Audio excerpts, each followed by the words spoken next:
नमस्कार, मैं सुनील एक और नए वीडियो में आप सभी का स्वागत करता हूं। आज हम कक्षा 8 भूगोल का तीसरा अध्याय खनिज और शक्ति संसाधन के बारे में पढ़ेंगे। इस वीडियो में हम इसके पहले भाग यानी खनिज के बारे में संपूर्ण जानकारी प्राप्त करेंगे। तो सबसे पहले हम देखते हैं खनिज क्या है।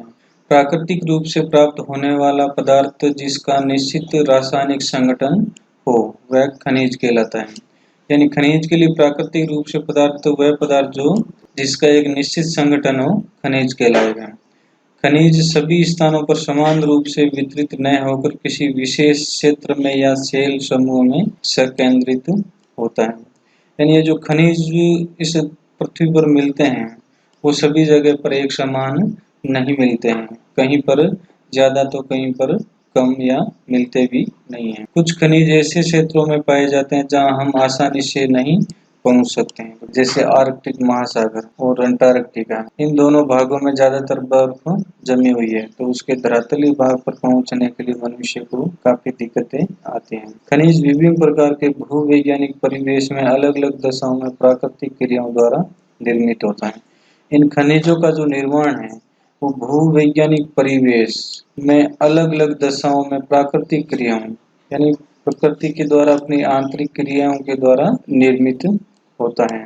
खनिज है वो अपने भौतिक गुणों जैसे रंग, घनत्व, कठोरता और रासायनिक गुणों यथा विलेयता के आधार पर पहचाने जाते हैं। यानी खनिज को पहचानने के लिए उसका या तो रंग अलग होगा, उसका घनत्व अलग होगा, कठोरता में भी भिन्नता होगी। उसके अलावा रासायनिक गुण और विलेयता यानी दूसरे पदार्थ में घुलने की जो क्रिया है उसके आधार पर हम इन्हें पहचाने सकते हैं। आपके भोजन में नमक और पेंसिल में ग्रेफाइट ये भी खनिज है। सेल, जैसा कि एक शब्द आ रहा है सेल समूह, तो सेल खनिज अवयवों के अनिश्चित संगठन वाले एक या एक से अधिक खनिजों का एक समूह होता है। तो खनिज में तो क्या चाहिए, खनिज में हमें एक निश्चित संगठन चाहिए, लेकिन सेल में अनिश्चित संगठन होता है, यानी उसमें कई प्रकार के खनिज मिलते हैं। तो सेल जिससे खनिजों का खनन किया जाता है वह अयस्क कहलाते हैं। यानी एक सेल है जिससे हम खनिजों को निकालते हैं या निक्षेपित करते हैं या खनन। सेल जिससे खनिजों का खनन किया जाता है वह अयस्क कहलाता है। यद्यपि 2800 से अधिक खनिजों की पहचान की गई है, जिनमें से केवल लगभग 100 अयस्क खनिज समझे जाते हैं। अब हम देखते हैं खनिज के प्रकार। खनिज मुख्य रूप से दो प्रकार के होते हैं, धात्विक खनिज और अधात्विक खनिज। अब धात्विक खनिज को भी दो भागों में बांटा जा सकता है, लोहा और अलोह खनिज। अब हम इनको अलग अलग समझते हैं। धात्विक खनिजों में धातु कच्चे रूप में होता है। धातुएं कठोर, चमकीले, आघातवर्धक, तन्य, धात्विक और ऊष्मा और विद्युत के सुचालक होते हैं। धातुओं की ये विशेषता होगी कि वो तो धातु या तो कठोर होगी, उसमें चमकीलापन होगा, आघातवर्धन यानी उस पर चोट लगाएंगे तो उसमें फैलाव आएगा या वृद्धि आएगी, तन्य, इसके अलावा धात्विक यानी ध्वनि उत्पन्न करेगा। खनिज अगर किसी चीज से टकराएगा या कहीं पर गिरेगा तब वो ध्वनि उत्पन्न करेगा। इसके अलावा ऊष्मा और विद्युत के सुचालक है। ऊष्मा यानी अगर धातु की एक छड़ है उसके एक तरफ हम आग जलाएंगे और उसको गर्म करेंगे तो उसकी ऊष्मा धीरे धीरे उस छड़ में से दूसरे सिरे तक पहुंच जाएगी और वो दूसरा सिरा भी गर्म हो जाए। उसी प्रकार विद्युत का भी सुचालक होती है। तो ये विशेषताएं होती है धातु की, जैसे लोहा अयस्क, बॉक्साइट, मैग्नीज अयस्क आदि, ये सब धात्विक खनिजों के उदाहरण हैं। अब धात्विक खनिज है वो दो प्रकार के होते हैं, लोहे या अलोहे। लोहे खनिजों जैसे लोहा अयस्क जिसे हम लोहा प्राप्त करते हैं, मैग्नीज और क्रोमाइट में लोहा होता है। ये तीनों जो अयस्क है इनमें लोहा पाया जाता है। अगला है अलोह खनिज। अलोह खनिज में लोहा नहीं होता है, इसमें लोहा नहीं होता है, किंतु कुछ अन्य धातु यथा सोना, चांदी, तांबा, सीसा हो सकती है। ये सब क्या है, अलोह खनिज है। अधात्विक खनिज, अधात्विक खनिजों में धातुएं नहीं होती, जैसे चूना, पत्थर, अभ्रक, जिप्सम आदि। खनिज ईंधन जैसे कोयला और पेट्रोलियम भी अधात्विक खनिज है। कोयला और पेट्रोलियम में ये भी अधात्विक खनिज होते हैं। खनिजों का निष्कर्षण यानी खनिजों को निकालना या प्राप्त करना। तो खनिजों का निष्कर्षण 3 विधियों से किया जाता है मुख्य रूप से। पहली है खनन विधि, दूसरी है प्रवेदन और तीसरी है आखनन विधि। तो खनन विधि है, इसको 2 भागों में विभाजित किया गया, विवृत खनन और कूपकी खनन। अब इसको हम अलग अलग समझते हैं। पृथ्वी की सतह के अंदर दबी सेलों से खनिज को बाहर निकालने की प्रक्रिया खनन कहलाती है। जितने भी खनिज पदार्थ हैं वो ज्यादातर पृथ्वी के अंदर दबी सेलों में पाए जाते हैं। तो इनको बाहर निकालने की जो प्रक्रिया है वो खनन कहलाती है। खनन 2 प्रकार से किया जाता है। खनिज जो कम गहराई में स्थित हो, यानी धरातल में गहराई पर तो हो लेकिन कम गहराई पर पृष्ठीय स्तर को हटाकर निकाले जाते हैं, वे विवृत खनन कहलाते हैं। अगला है गहन वेदन, जिन्हें कूपक कहते हैं। गहन वेदन यानी पर धरती के धरातल में गहराई तक उसमें कुएं बनाए जाते हैं। कूपक यानी कुएं बनाए जाते हैं। अधिक गहराई में स्थित खनिज निक्षेप तक पहुंचने के लिए बनाए जाते हैं। इन्हें कूप की खनन कहते हैं, यानी कुएं के द्वारा जो खनन किया जाता है उसको हम कूप की खनन कहेंगे। अगला है पेट्रोलियम और प्राकृतिक गैस धरातल के बहुत नीचे पाए जाते हैं। उन्हें बाहर निकालने के लिए गहन कूपों की खुदाई की जाती है, इसे प्रवेदन कहते हैं। यानी पेट्रोलियम पदार्थ और प्राकृतिक गैस है वो धरातल में बहुत ज्यादा नीचे यानी बहुत ज्यादा गहराई पर पाए जाते हैं। इन्हें निकालने के लिए जो कुएं बनाए जाते हैं उनको प्रवेदन कहते हैं। और तीसरा है सतह के निकट स्थित खनिजों को जिस प्रक्रिया द्वारा आसानी से खोद कर निकाला जाता है उसे आखनन कहते हैं। जैसे पत्थर है, मिट्टी है, किसी प्रकार की, ये सब क्या कहलाएंगे, आखनन कहलाएंगे, जो जमीन के ऊपरी हिस्से पर आसानी से मिल जाते हैं। अब हम देखते हैं खनिजों का वितरण, यानी इस धरातल पर पृथ्वी पर खनिजों का वितरण है वो कहाँ पर कौन कौन से खनिज पाए जाते हैं। खनिज विभिन्न प्रकार की सेलों में पाए जाते हैं। सेलें मुख्य रूप से 3 प्रकार की होती हैं, आग्नेय, कायांतरित और अवसादी सेलें। धात्विक खनिज आग्नेय और कायांतरित सेल समूह जिनसे विशाल पठारों का निर्माण होता है में पाए जाते हैं। यानी धात्विक खनिज जितने भी ज्यादातर आग्नेय और कायांतरित सेलों में पाए जाते हैं और इन सेलों के समूह है वो विशाल पठारों का निर्माण करते हैं। यानी धात्विक खनिज ज्यादातर पठारी भागों में पाए जाते हैं। मैदानों और नवीन वलित पर्वतों के अवसादी सेल समूह में अधात्विक खनिज जैसे चूना, पत्थर आदि पाए जाते हैं। खनिज ईंधन जैसे कोयला और पेट्रोलियम भी अवसादी स्तर में पाए जाते हैं। खनिज ईंधन जितना भी है वो अवसादी सेलों में पाया जाता है। अब हम विभिन्न महाद्वीपों में पाए जाने वाले खनिजों की स्थिति के बारे में जानते हैं। तो सबसे पहले देखते हैं एशिया। चीन में भारत के पास विशाल लौह अयस्क भंडार है।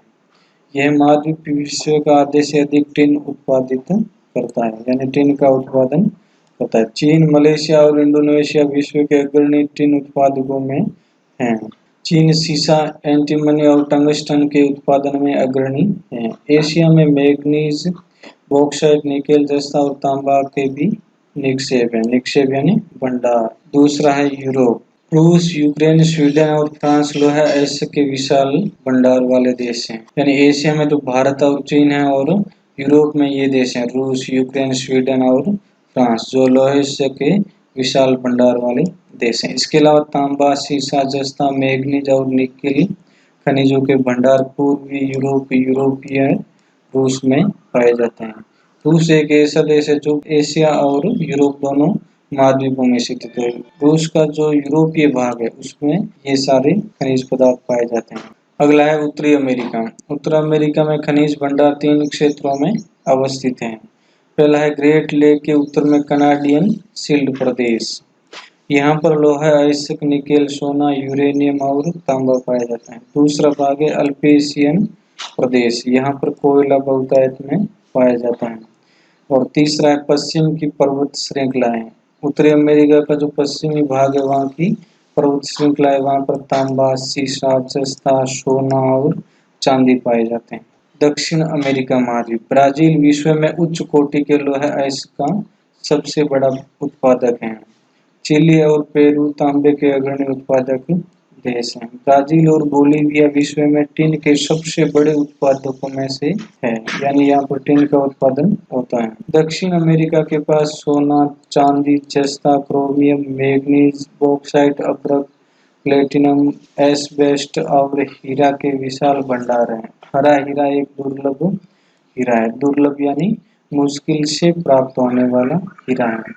खनिज तेल वेनेजुएला, अर्जेंटीना, चिली, पेरू और कोलंबिया में पाया जाता है। अफ्रीका महाद्वीप, यह हीरा, सोना और प्लेटिनम का विश्व में सबसे बड़ा उत्पादक है।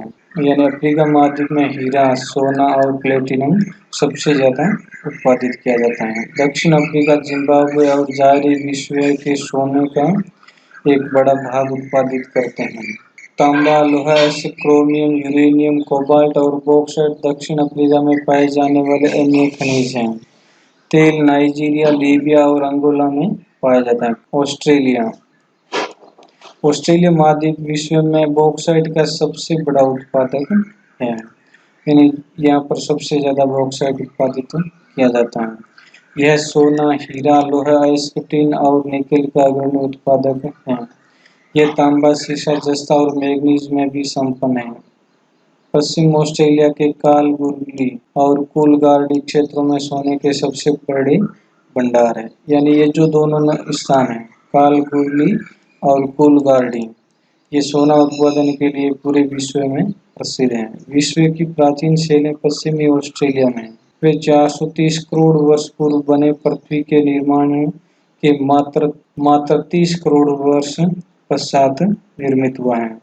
यानी ऑस्ट्रेलिया महाद्वीप के जो पश्चिमी भाग है, वहाँ की जितनी भी शैलें हैं वो विश्व में सबसे प्राचीन शैलों में से हैं। अंटार्कटिका महाद्वीप, विभिन्न खनिज निक्षेपों यानी खनिज भंडारों पूर्वानुमान से संभवतः कुछ विशाल के लिए अंटार्कटिका का भूविज्ञान पर्याप्त रूप से प्रसिद्ध है। यानी पहले से जो अनुमान लगाया जा रहा है उससे कुछ ज्यादा ही भंडार वहाँ पर खनिजों के मिलेंगे। ट्रांस अंटार्कटिका पर्वत में कोयले और पूर्वी अंटार्कटिका के प्रिंस चार्ल्स पर्वत के निकट लोहे की महत्वपूर्ण मात्रा में भंडारों का पूर्वानुमान किया गया है। यानी वहां तक अभी तक भूवैज्ञानिक पहुंच तो नहीं पाए, लेकिन पूर्वानुमान लगाए जा रहे हैं।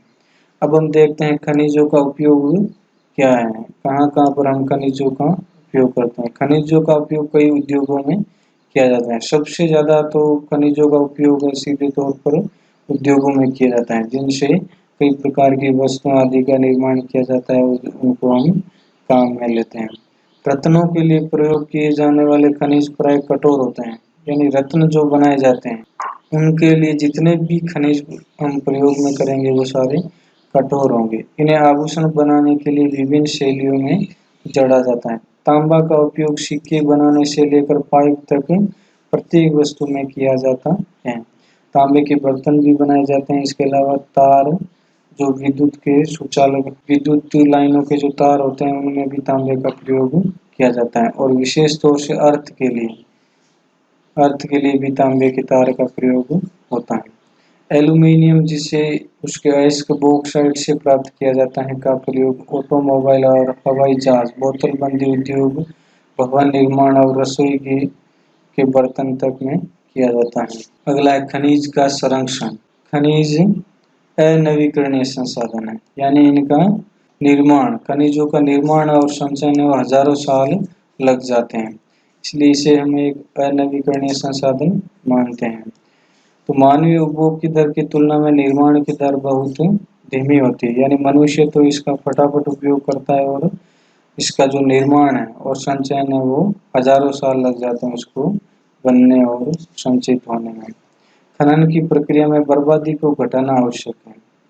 यानी जब हम कोई खनिज खनन के द्वारा निकालते हैं तो उस समय इसकी काफी मात्रा बर्बाद हो जाती है, तो सबसे पहले हमें उसको घटाना होगा। इसके अलावा धातुओं को पुनर्चक्रण एक अन्य तरीका है जिससे खनिज संसाधनों को संरक्षित किया जा सकता है। और भी धातुएं होती है जिनका हम पुनर्चक्रण के द्वारा उपयोग कर सकते हैं। तो इस प्रकार हम खनिज संसाधनों को संरक्षित कर सकते हैं। इस वीडियो में इतना ही। वीडियो अगर उपयोगी लगा हो तो अपने दोस्तों में शेयर करें, लाइक करें, और अगर आपके कोई सुझाव हो तो कमेंट बॉक्स में जरूर लिखें। इसके अलावा चैनल पर नए हैं तो चैनल को सब्सक्राइब करना ना भूलें। अगले वीडियो में हम इस पार्ट का दूसरा भाग पढ़ेंगे। इस वीडियो को पूरा देखने के लिए आपका बहुत बहुत धन्यवाद।